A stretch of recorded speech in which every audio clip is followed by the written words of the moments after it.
¿Por qué Claudia no le hace cara a Trump en contra de los compatriotas mexicanos que están siendo perseguidos como ratas?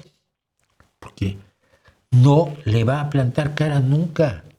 Ella hará lo que él diga, lo mismo que hizo López Obrador. López Obrador escribió un libro extremadamente vibrante. Oye, Trump. No siquiera oye Donald, oiga, señor Trump, no, oye, Trump.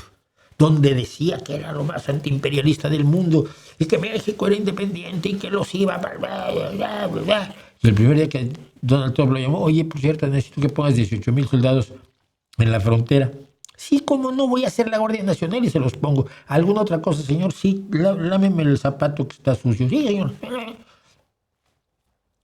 Y así se pasó 6 años encantado de la vida López Obrador, lamiendo zapatos.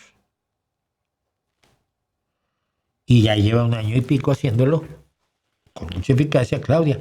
Pero su discurso en casa es anti-yanqui. Perfecto.